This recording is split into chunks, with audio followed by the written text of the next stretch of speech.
Disruption. The moderator of the session is Mr. Damodar Avanur, and the speakers are Mr. George Thomas, Mr. Deepak Nadraj, Mr. Balakrishnan Kavikal, and Mr. Debashish Goswami. Let's welcome them to the dais. A few words about the moderator and the speakers. Mr. Damodar Avanur, the moderator, is the Deputy CEO of Chetana Pharmaceuticals Limited, one of the fastest growing pharma companies of Kerala. Started as a family business, Sri Damodar joined the company after his graduation in engineering.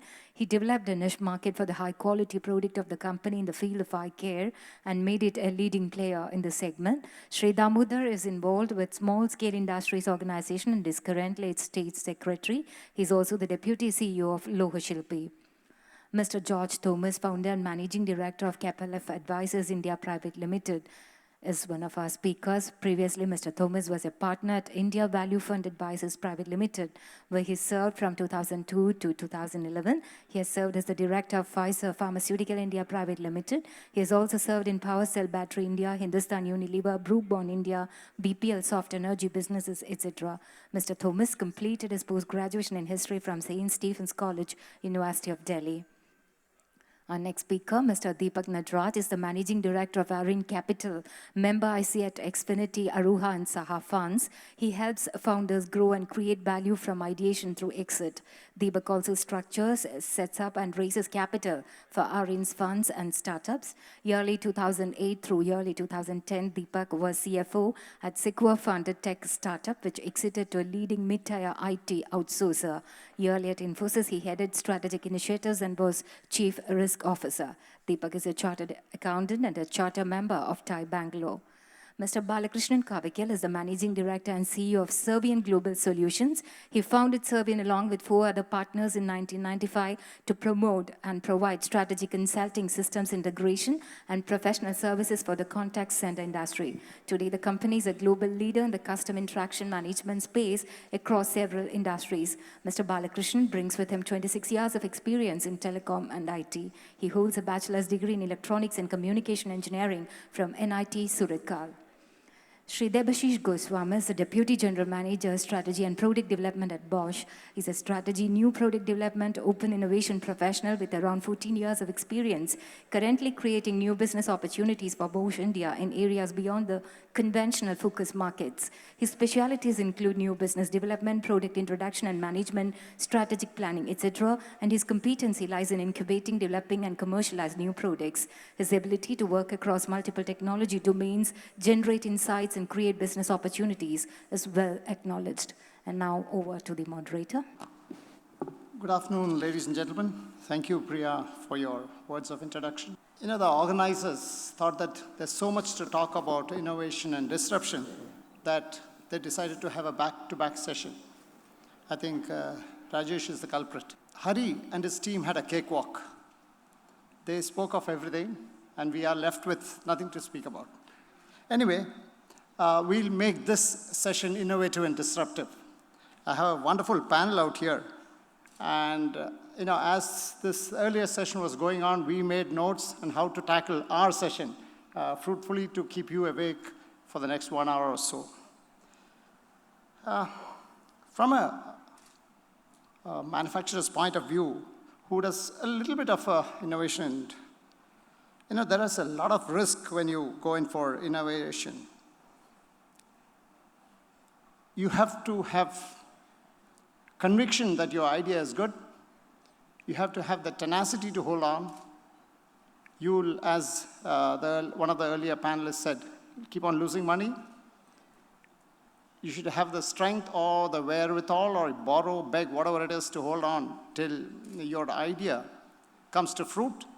And once your idea fructifies, the reward is really worth all the pain that you have gone through. Just not the monetary part of it, but the satisfaction of having seen your idea becoming a reality and becoming successful. Now, in our panel, we have an entrepreneur, another gentleman who represents a very big organization looking out for innovators and disruptors to diversify their business, and 2 other gentlemen who have bags full of money looking out for innovators and disruptors. The earlier session was more of a macro presentation, and our team will go into a little more detail. We'll have their views, a ringside view, which they will present. And that's about it. We'll start with Debashish. Can you start? Right. Over to Debashish. He's from Bosch, looking out, as I said earlier, for innovators and disruptors so that they can borrow ideas and expand Bosch's business. Debashish. Good afternoon, everyone. I think over the last 1 hour or so, we have had a very interesting discussion on insights related to innovation and disruption, which is impacting us on an everyday basis.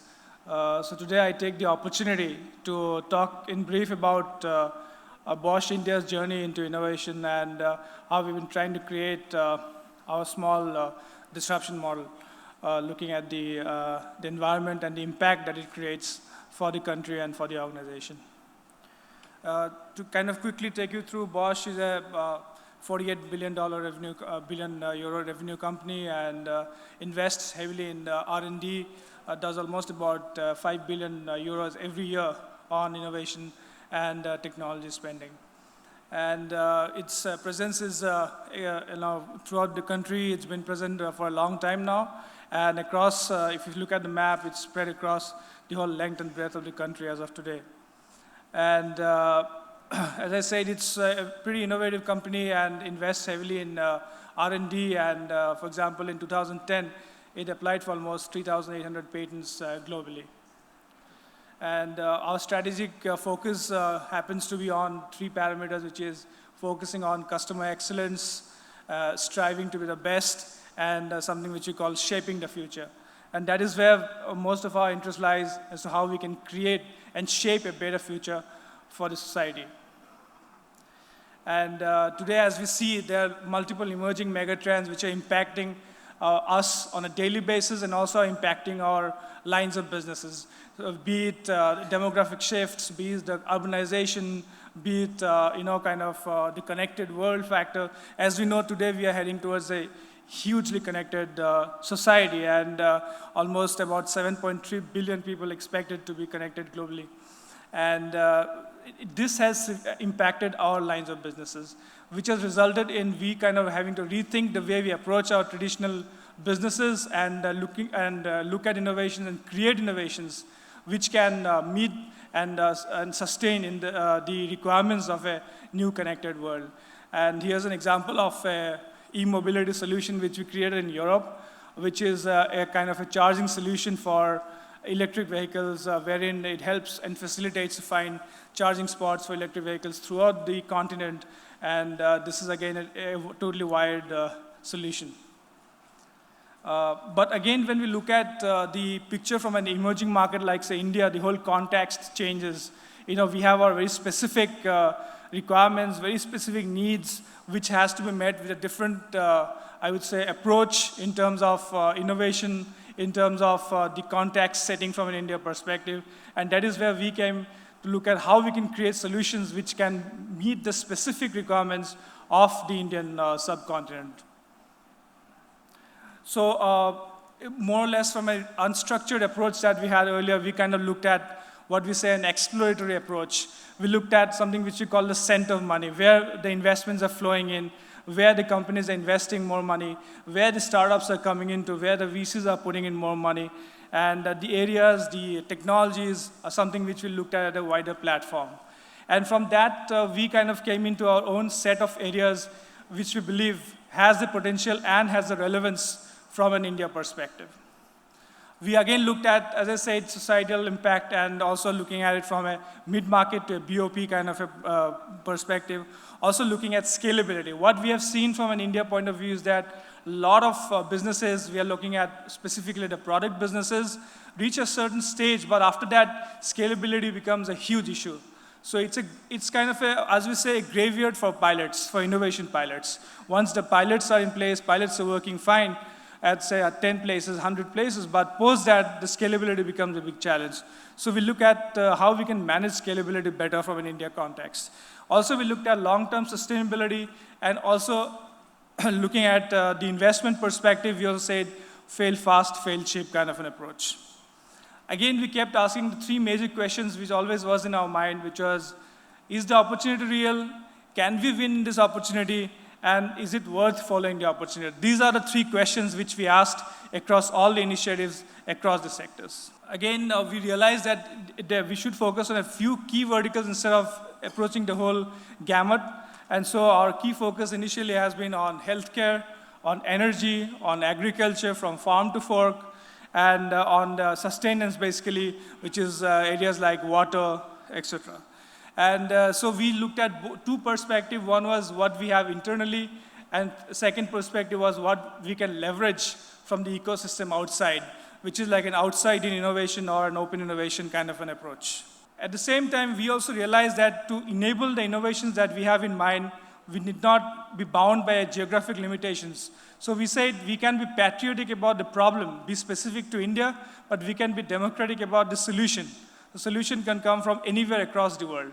So we looked at the best solutions from not only India, but from outside, across the length and breadth of the various geographies, and we found the solutions that we were looking at. And with that, we came into these three specific product lines, which are launched and commercialized today, very specific to India, and very specific to the requirements of the Indian subcontinent. So this, just to give you a quick example, is a handheld fundus imaging camera, which basically is a non-mydriatic camera, which does a quick fundus imaging and helps in what we say preventable blindness, which is a huge scenario from an India perspective, which is, as I say, maybe the blindness capital of the world, because 1 out of the 5 blind person almost lives in India today. And this solution has been well received by the market and also has been getting a lot of good, I would say, publicity as well. And this again is another example of disruption from an existing market perspective, wherein we came with a non-intrusive energy management solution, wherein this is again specifically targeted at mid-market enterprises. What we realized is that most of the existing players today are looking at the big buildings or the big players to target at, but nobody's looking at the mid-market enterprises. India today has about 700,000 organized mid-market enterprises, and they have a huge issue with energy and how to manage energy consumption. So that is where we came with a solution which can meet with the expectation. Here again, we have worked with a startup, and we have come together with the solution to focus on the market and create and leverage the opportunity that is existent today. So to give you a gist, these are some of the approaches that we take when we work with external partners, be it startups, research institutions globally. So one is joint exploration of new market opportunities, wherein Bosch supports the initial customer identification, invests in the pilots and related expenses, also helps in scale-up support, maybe taking it to new geographies, new customer segments. Technology licensing is one option that we look at. Also, we look at next generation product development, which is a joint effort between, say, a startup or an external company and Bosch. And also, we look at specific sourcing agreements in some cases. And also, we have an internal venture capital entity called Robert Bosch Venture Capital. So that is also something which we expose the startups to. So these are some of the aspects we look at and processes we have followed to kind of bring in innovation from an emerging market scenario. Thank you so much. Can we have a view from an entrepreneur's point of view? We have Balakrishnan, who's from Chennai. He had his first product out for the Indian Railways way back. A technology entrepreneur. Balakrishnan. Yeah. Good afternoon. And thanks to Tycon for having me here today.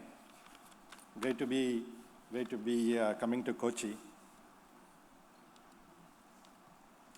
As Mr. Damodar said, I quit my job in '96, 19 years ago, and almost seen everything, right?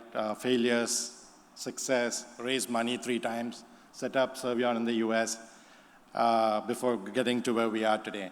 Let me spend, I know almost all the examples given here, including the ones that I'm going to present, would probably would be more on what is going on in the world today.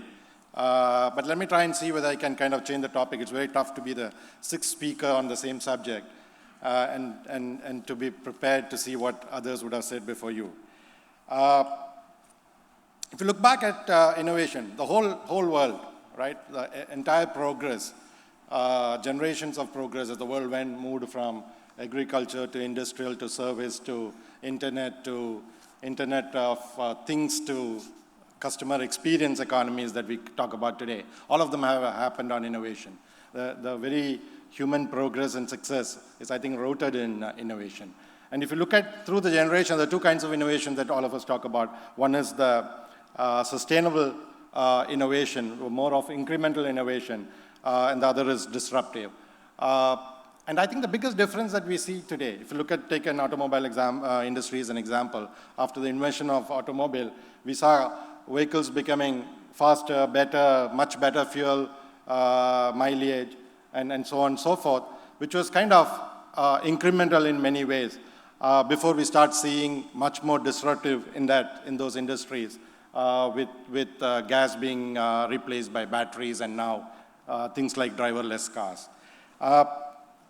So in my opinion, the reason, I think the ratio of incremental sustainable innovation to disruptive innovation has undergone massive change. If in the earlier world we saw 80% of the innovations to be incremental and maybe 10 or 15% to be disruptive, that ratio has completely changed, and you're seeing much more of disruptive innovation today. And what's leading this? In many ways, I've used a few words there. I think the flat world has democratized innovation in many ways. Today, you don't have to be in a particular location, have access to a particular technology or a market to disrupt that market anymore. The Uberization of the world. What has Uber done literally? It's not an automobile company. It's never been there. And yet, its ability to take on the entire automobile world just because it built a platform, right?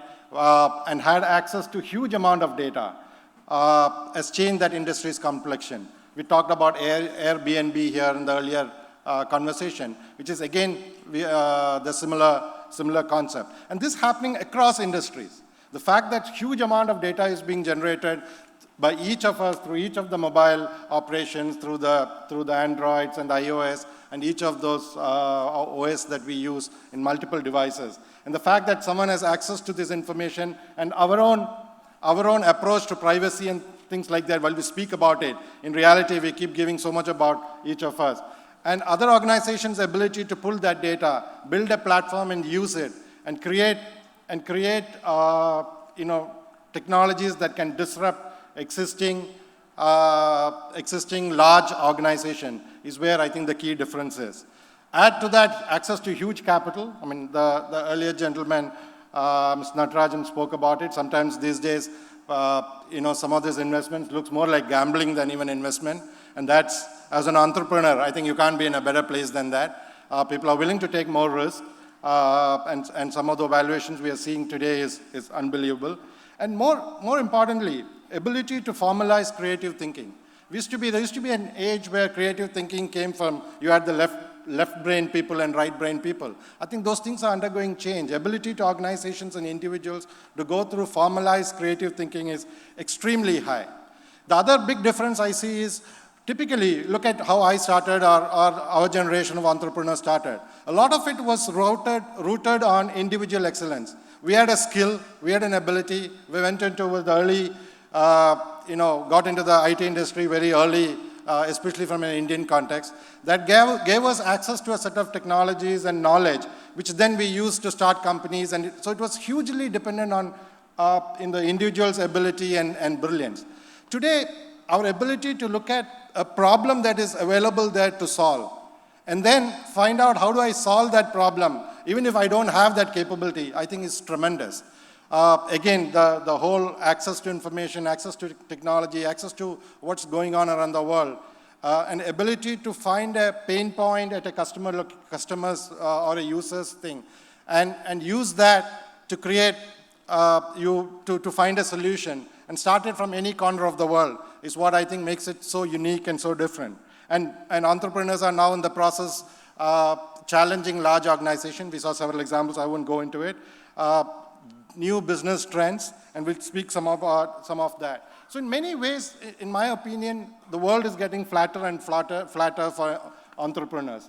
And once you're able to spend time on something, see a problem, do huge amount of research on how you can solve it, and then find a solution, and have access to capital, talent, and the market, is hugely democratized, if I may call, compared to many years ago. We have seen several examples, and I don't want to go through this again, right? How we buy books, how we buy things, and how do we do things today is hugely undergone change. Same the issues. Even examples like Uber, and I think the other change is when you have an Uber or Amazon in India, in the US, in India you see entrepreneurs are able to copy the same approach and compete and challenge the original developers of the idea. Ola is a good example against Uber. The Flipkarts and Snapdeals are a good example against Uber, right? Of course, and you can give several examples like that, right? Today it's not. I mean, if you ask who's the largest music company is, it's no longer Sony or any of that. It's probably Apple, who have access to, they didn't have anything on music, they had access to a platform, right? Who's the biggest disruptor you will see in the world moving forward? I mean, I was speaking to a bank CEO the other day, and he said the thing that keeps him awake is who's going to take away my business, especially think about something like Apple Pay. On one side, you have access to the customers, all are hooked up to the Apple ecosystem and the iOS. Today, you have Apple Pay. In one overnight, their ability to challenge the entire credit card business, the providers of credit card, the intermediaries, is so huge. And we'll keep seeing changes like that. And I think that's what makes the current system so different from what it used to be earlier, right? And add to that all the other things. Past, it's so difficult to start a company. It's so difficult to access capital. It's so difficult to on infrastructure, talent. I remember still when I started first in '96, we actually started our office on top of a PCO because we had no access to phones. Okay, the only place to go and make calls is go to the PCO, make calls, and come back to your office.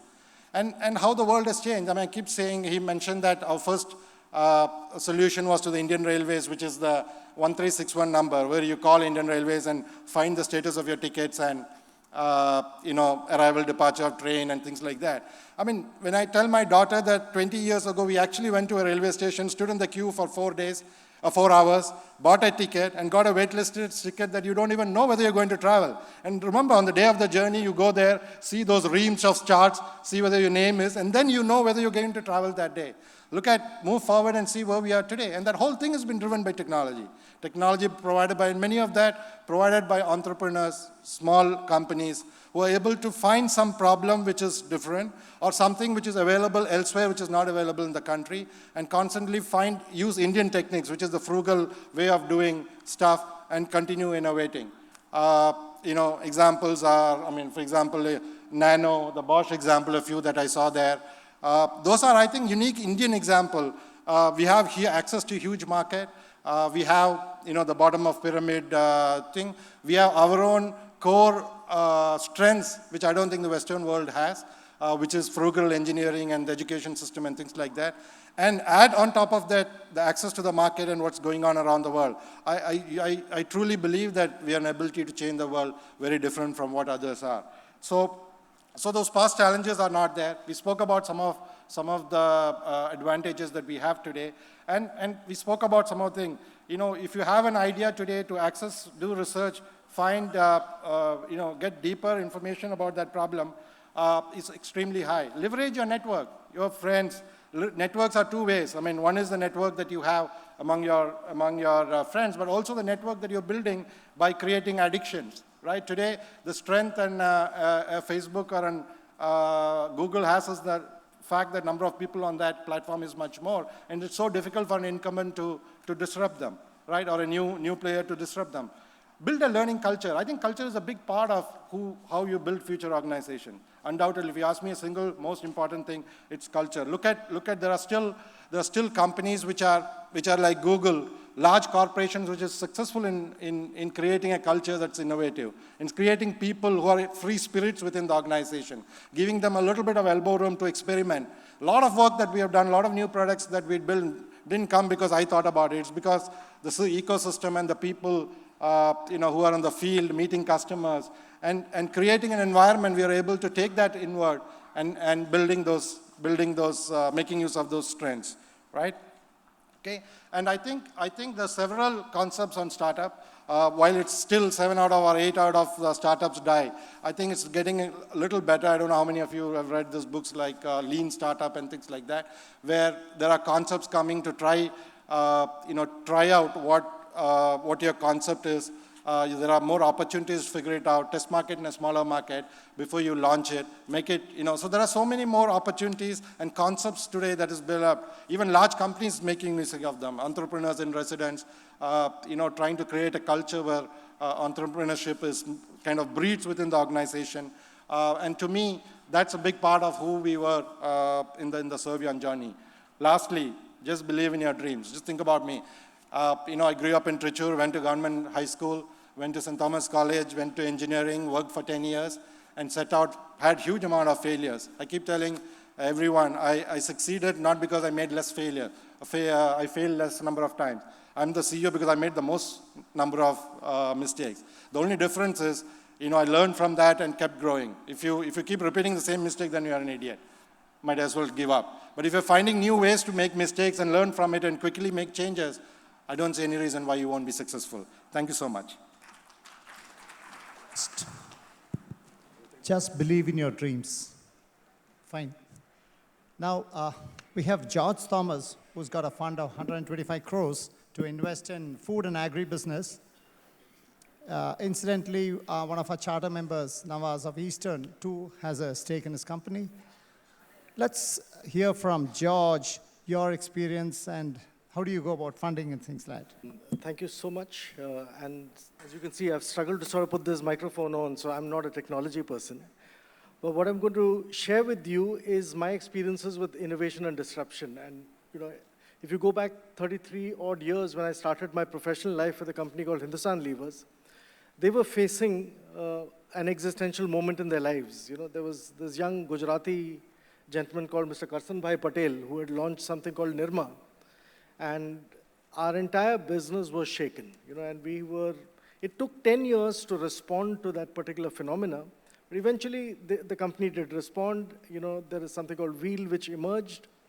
But it taught us a lot of things about being on the other side of disruption. And I think if you heard the previous panel, of course, today it is far more fast-changing because technology allows you to sort of derive scale very fast. But the principles are inherently the same, that if you take a look at the Nirma and the Wheel example, if you are covering a product category and if you are not very careful about the price segments which exist there, often the largest source of disruption comes from the bottom of the market. And I think many of the innovations that you see, even in technology today, whether it is Uber, most of the most successful, whether it's Amazon, all of these are actually restating the value proposition in a way that the incumbent never saw it. So this disruption innovation thing is not something which is new. It's something which has been going on for many decades. And as I mentioned, 30 years ago, I was on the receiving end of it. I'll fast forward a little bit forward, and on March 31st, I know the date, March 31st, 2006, I launched a brand from my previous fund called Meru Taxis. It was the other way of actually approaching the market where, Wheel and Nirma were talking about bottom of the pyramid. Meru was actually talking about coming in the top and sort of, offering a more premium service in a market which is characterized by yellow top cabs, which are not particularly known for service, but it was at twice the price, and it was a runaway success. I mean, today I think it's about close to 500 crores of revenue. It's profitable, but it got disrupted again because someone called Uber and someone called Ola came along at the top of and destroyed that market by again going to the bottom and delivering the service, fairly acceptable quality business at half the price. So, these kind of things, this is perhaps the most important lesson of innovation and disruption, that look, take a look at the entire value spectrum and make sure that you're covering all the bases. True innovation, which can be very disruptive, are also there. And I think that comes from the ability to look at markets and seize opportunities and articulate consumer needs better than what incumbents or anybody else is doing. And I'll give you one small example from South Africa. Most emerging markets are confronted with the problem of slums and housing for the poor. And if you take a look at the size of the opportunity for the people who don't have access to good quality homes in India, it is close to about $100 billion opportunity. But there is no solution for that. And I'll talk to you about this gentleman called Moladi, who was instrumental in identifying the root cause of the problem when it came to housing in slums. The guy who's living in a slum is squatting on illegal land, squatting illegally on land which doesn't belong to him. So his fundamental problem is one of displacement. So if you go to him and say, don't worry, come back after 6 months and I'll give you a tenement in which you can live, he's not buying that argument at all. Because what he's saying is the minute I cross out of my house, it's going to be raised and there'll be a barbed wire which will come out of it. And they've seen this happening so many times that they just continue to squat. So slums don't get addressed. So this gentleman, Moladi, actually addressed this particular issue by saying, why don't I get these guys better quality houses which can be finished in the span of 24 hours? So you can actually watch while your old house is raised, a new house comes up, it conforms to the best standards of building construction, it's earthquake proof, it is pakka, all of that, but by the end of the day, you're back in the house. It's called the Moladi house.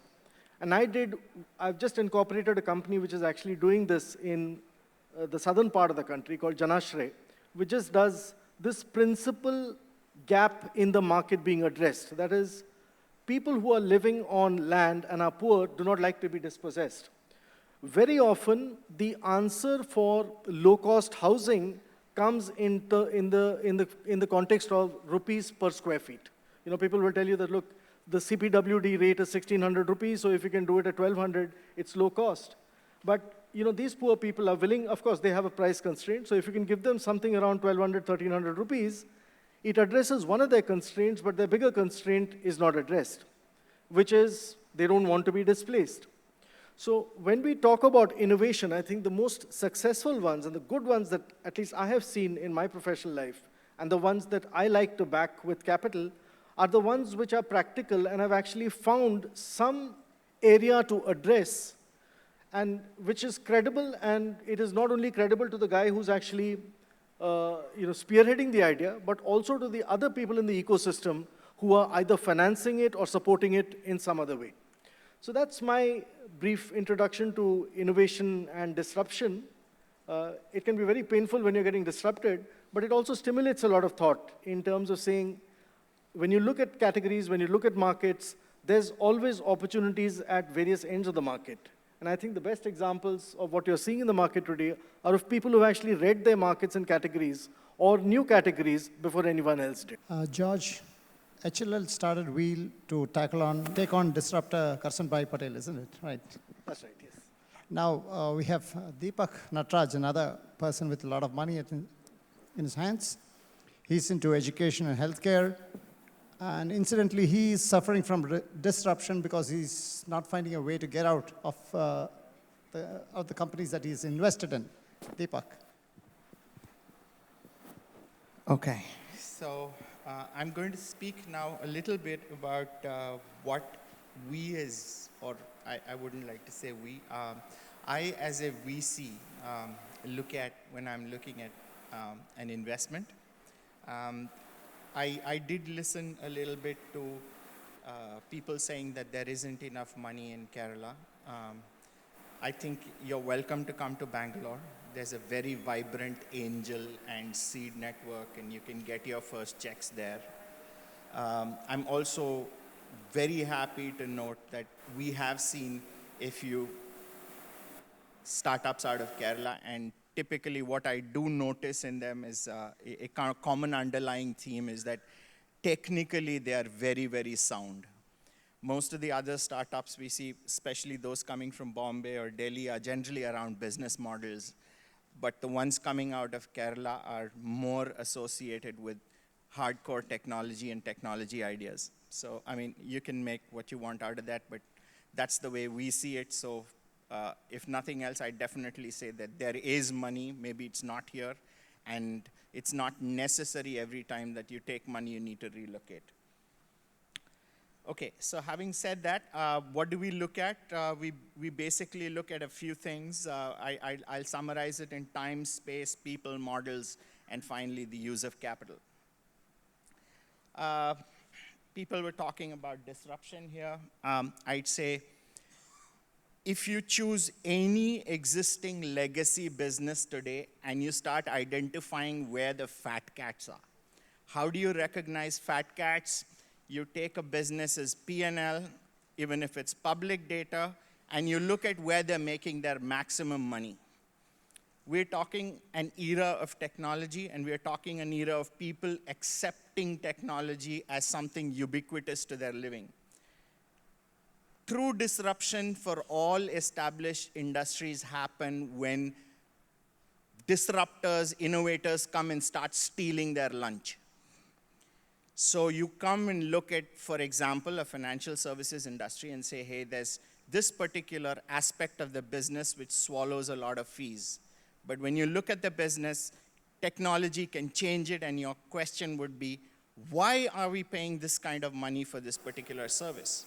You know it's ripe for disruption. Take it and beat it up. FinTech, if I was to look at it today, a lot is happening in the blockchain. I'm not using the word Bitcoin. I'm using the word blockchain, in using blockchain technologies. So that's an area you might want to think. I'm just leaving a few thoughts for you to think over. What's changed fundamentally is, somebody spoke here about fast failure and quick prototyping and iterative approach. Today, thanks to cloud, the access to technology, plus the quality of security you get working in the cloud and outside, you're able to build businesses faster. So I'll pick up on where Chandy left. Take your idea, vet it with 5 people, and please attack. Come out with a prototype as soon as possible and see if you can get paying customers. Somebody used the word addiction here. I think that's a great way to look at it. If you can get 100 people who love your products, it's better than having the equivalent of having 5,000 people in LinkedIn whom you know just as a hi, hello, as compared to 5 people who can actually get you something when you do your startup. Okay, the other thing I forgot is GitHub and open source, please. As much open source as possible. It's great because when I recently was, I was in Tel Aviv, and I was meeting one of the bigger banks there. We were talking about, disrupting your own business, and I'll go back to Trout and Rees and Marketing Warfare, and this is a book written 20 years ago. If nobody is there to compete with you, please start competing with yourselves. This bank has taken it very, very seriously. They've got 2 banks. One is the legacy bank, and they have another bank built on completely agile technologies, which are completely on an open API environment. Anybody can come, build a platform on it, build an application on it, and the bank will be agile and ready to kill the old story whenever the new one is up and running. So somewhere, please don't disregard the open source universe also. Even Microsoft's learning the hard way. So really, the more open it is, the more collaborative it is, the more likely you are to succeed. Because look at it this way, you're co-opting a lot more people to work with you to make you succeed. What have we looked at in terms of space? Today's technologies are around social, mobile, post-facto diagnostics, robotics, 3D printing, around machines, and the Internet of Things, where you come home and you switch on your air conditioner with your mobile phone. That's not where the action is.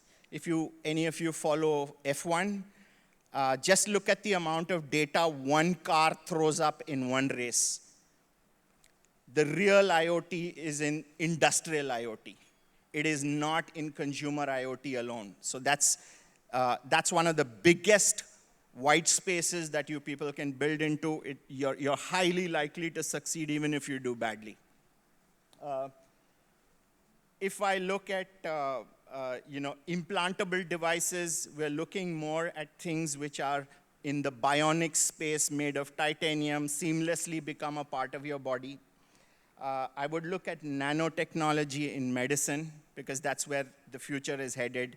You have smaller molecules going more targeted, and your body's able to retain it longer, so it's far better than something which is a new, better chemical way of delivering a drug, which is what the biosimilar and nutrosimilars and stuff like that is headed. We're talking about non-invasive diagnostics. Everybody knows about wearables, smart wearables. Everybody would also know that most of medtech today is heading towards minimally invasive, quick, low post-operative care devices, solutions. That's something you can look at. Taking the world of big data forward, you definitely have predictive analytics coming in, but we're not talking about genomics and all the other omics out there which relate to huge terabytes of data on the human body, which you need to petabytes to be precise, and you start getting solutions around that. Non-tactile control, lab-grown food, because to walk away from the ability to feed 7-8 billion people on the planet with no increase in land space area, you're either talking vertical farming or getting rid of beef grown in the farms, cattle farms, and grown in labs, and probably 3D printed for you, so vegetarian meat, so to speak. So these are some of the areas to look at. Now, when we look at business models, it's pretty obvious from what George said, and so did Debashish, the rental model and the so-called, upfront payment models are pretty much dead. Most, thanks to the way technology's evolved also, most models are now around subscriptions, pay-as-you-go, pay-per-use. That's pretty much what your VC would also probably look at. We look at people today, it's very interesting. We've spoken about Uber, and we've spoken about 2-3 things. The one question which most people probably do not ask is, I've got a platform vendor that's Uber, who's built completely on tying up APIs from everybody, nothing on his own. I've got a customer who looks for a cab, and I've got the guy who's today an entrepreneur because he owns a taxi, or he's buying a taxi based on his Uber income. Can anybody tell me what's the role of government? So I'm going to quote Narayan Murthy, Chris Shibu, two guys from here who did exceedingly well. Probably the biggest reason for the success of India's tech sector is the fact that government was not in it. There is no role for this. There is a role for a policer, there is a role for an administrator, but fundamentally, stay out. People have learned to collaborate healthily, successfully, and very profitably. There is no real role for government except making sure the regulatory environment is such that such businesses are not impeded. If you can't do something for me, at least stay out of the way. It's a thought. If we look at employment and people today, startups are the choice for employment. Startups are the first choice for employment for a lot of people. It is risky, but people are willing to take the risk. It's probably because of another element in our behavior which has changed, and it might come from using and understanding technology, is there is a lesser fear of failure. You're more willing to be iterative in your approach towards life, including your careers, where you're saying, I will work with startups. But what's the other side of that? It's not just your career decision, because a lot of people have laughed that they become unmarriageable if they work in a startup. It's more associated with, are you working with cutting-edge ideas and cutting-edge technology? That's one of the drivers. Now, if we look at capital, I think we did mention earlier, but some of us come from Bangalore, where probably capital is the smallest thing to worry about. Why? Because we are, to an extent, suffering from FOMO, the fear of missing out. So there's a lot more money going around than ideas. I will come to the valuation which Nats mentioned later. But it's really a question of today, if you are able to come up with a good idea, which is not a me 3 or me 4, so I didn't miss out me 2, me 2 exists. There is place for 1 or 2 guys for sure. There is money out there, and it's money you can take down earlier. You can also take it down earlier because it brings in a certain discipline in the way you're building a company. Nats and a few others also mentioned that, please, when you get your first funding, it doesn't mean it's giving you money to buy a car or expect a fantastic paycheck. No, it's just a validation and a comfort from a third party on the idea. So I'll leave you with one last thought, and this is something I've tweeted about, I've blogged about, and I've kind of mentioned to everybody. And this goes to the core of innovation and disruption today. No matter who you are, where you are an entrepreneur. It doesn't matter who you work for, where you're working, with whom you're working. If you do not see life like that, you're highly likely to face the next 20 years of very, very disappointing career in your lives.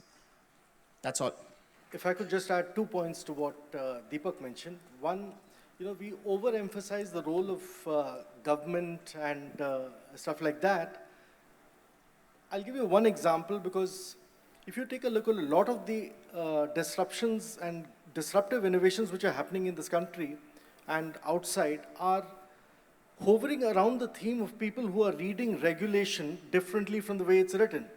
I mean, if you tell me today that can Uber legally apply in this country, the answer is no. But they've built up a massive franchise by just interpreting the law differently. So I think we sometimes make give a lot of weightage to this entire business of regulation and government and things like that, but a lot of it happens despite that. The second issue is about Kerala. I'm from Kerala, I'm proud to be of Kerala. I've never lived here, but I'm now coming back to Kerala. And I'll tell you that, look, dearth of capital is not the issue in Kerala, because I raised a small fund, 125 crores, but 80% of it came from Kerala.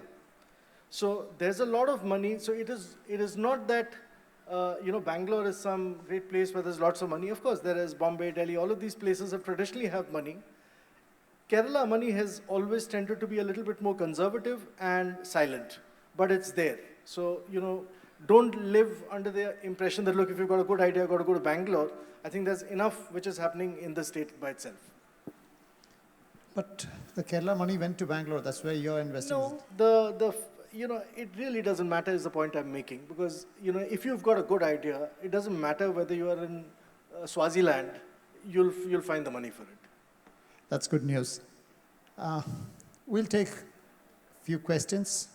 We are kind of running out of time. It's open to the floor. Well, I have a question too, Debashish. How do you identify a technology which you can take forward, your company can take forward? And what sort of an exercise do you do to encourage startups and innovators? I think first of all, as I've mentioned that when we looked at specific to India, for example, we looked at what are the key, pain areas or problem areas that we have from an India perspective. Number one, if you look at India, you did not think too much what could be the potential areas. Today, healthcare is a big issue in this country, as we all know, at a broad level. And second, we know that, for example, energy is a big issue in this country. To take the example of healthcare, and then first we took healthcare as an area of focus, and then second, we did our internal assessment in terms of looking at the market and the requirements of end customers there. We then realized that India is a huge preventable blindness population, wherein blindness which could have been avoided has occurred because of the lack of technology or lack of care delivery that has to happen. This is because in a country of, say, billion-plus population, today we have only about 14,000 ophthalmologists, and that is just not enough to meet the requirements of, say, a person with an eye care issue in a small town or a city. And that's where we thought, what could be the potential technology options next step to reach to that population, wherein can we take the technology of at least the initial screening part beyond the ophthalmologist so that it reaches the small towns and villages. And then we started looking at technology options. We scanned as I said, number one, we looked at where the Say, for example, the venture capital investments are going in, which are the areas where research is taking place, and where we have any products present, not only in India, but maybe in other geographies as well, which can be leveraged and customized and contextualized from an India perspective. And that is where we did all that analysis, and based on few things. One is technology, second is investments, third is our own networks, and that's when we came to the right set of technology, which enabled us to reach to the so-called small town population. This is some of the approaches that we take to find the right set of solutions. Any additional questions on that? I've got a question.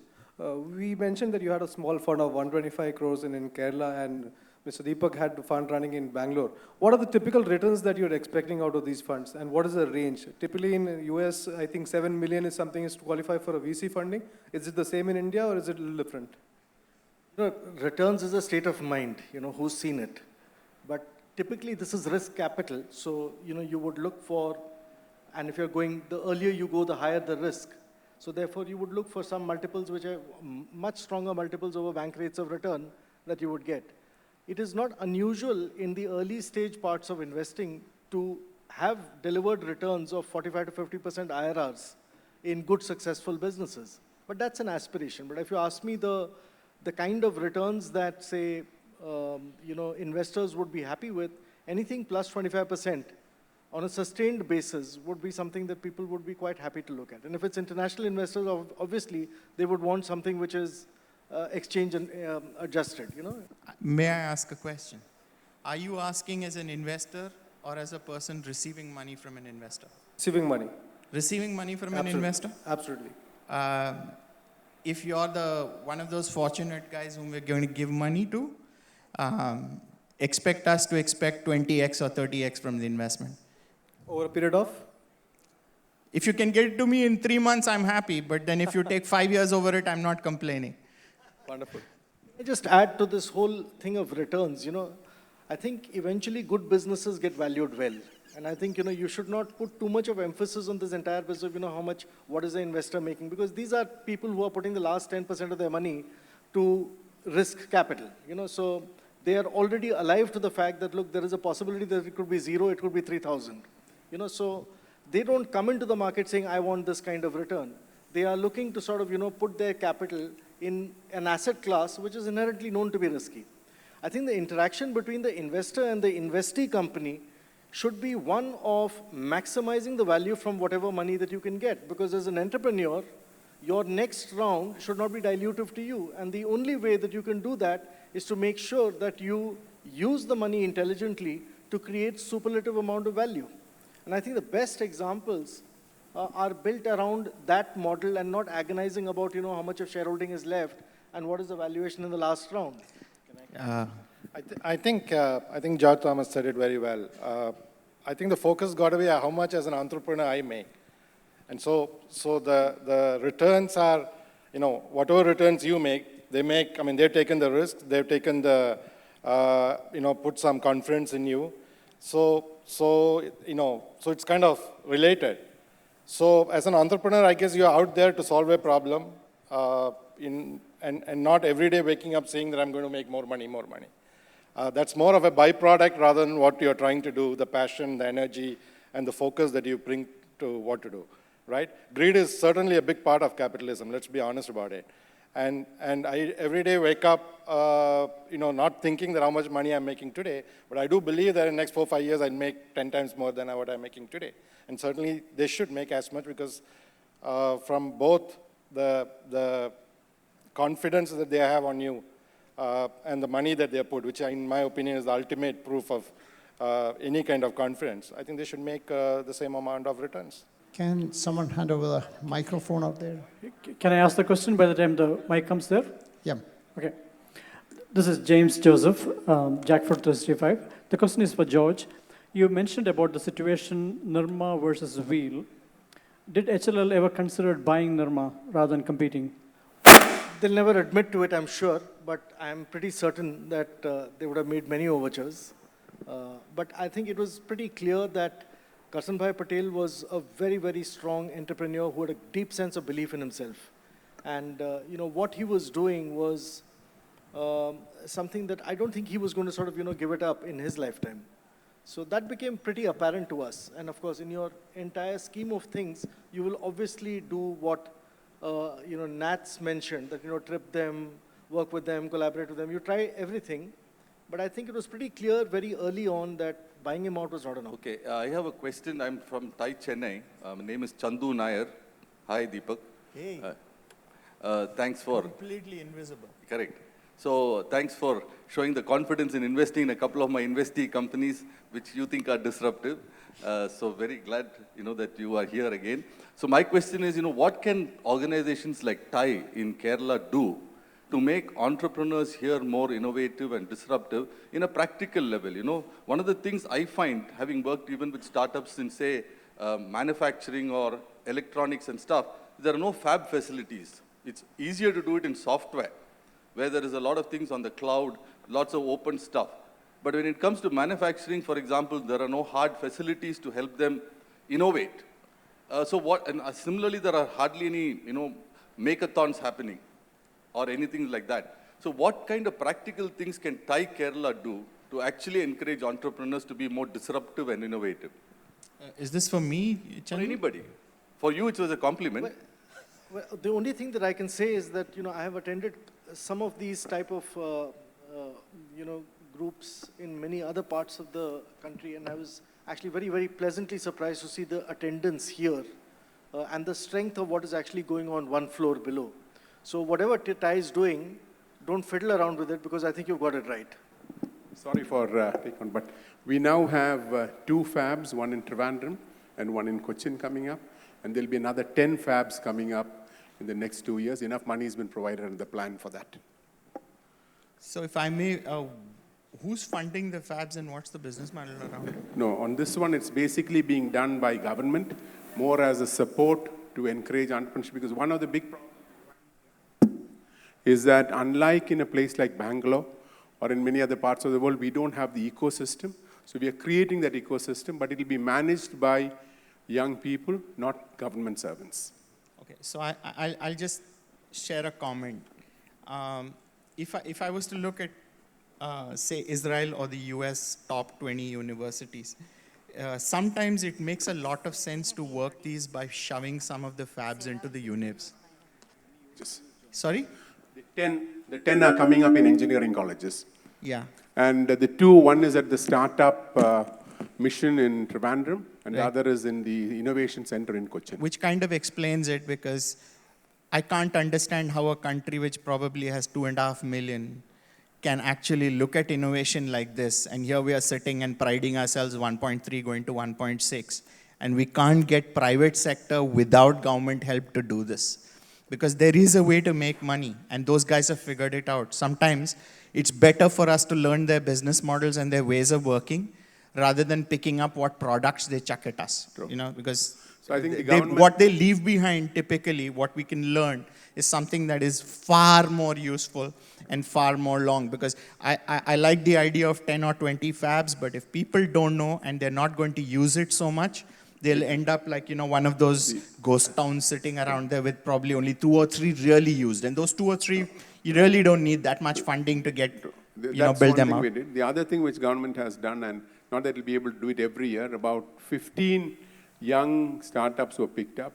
They were sent to the US for a couple of weeks. They spent time at the Valley. They come back and they say that 1 week or 2 weeks there is equivalent to 3 years of studying here. So that's something which again is going to be replicated. But that's government side, but government will not run it. It will basically be run with the help of the, even the startup village in Cochin is one which has been funded by government but run by the private sector. And that's the model we are looking at. So I'll just take that a little forward. When you have a good fab, what you could also do, and this is where Type could probably really help, is pull in industry to use that. So once they do that, the interaction is there. You get a closer attachment to how these things get monetized. So it works. The throughput goes much better and much sooner. Vijay Raghavan, I think you, Chandu Nair, and Deepak could sit down and try to work out something. I think we are overshot our time by 7 minutes. Can we wind up? Well, it was a pleasure to be with these 4 fine gentlemen out here. I hope all of you too enjoyed the session. Thank you very much. Thank you, sir. Before we wind up the session, I would now request the moderator, Mr. Damodar Avanur, to present mementos to our speakers.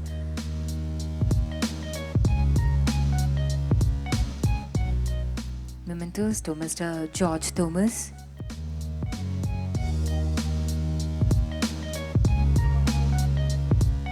to Mr. Deepak Nadraj,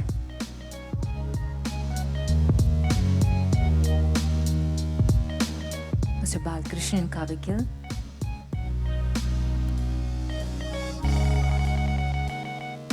and Mr. Debashish Goswami.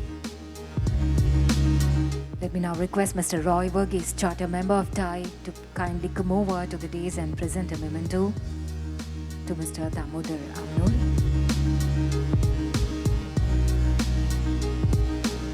Thank you, sir. Can we once again have a big round of applause to these wonderful panelists and the moderator? Thank you, sirs.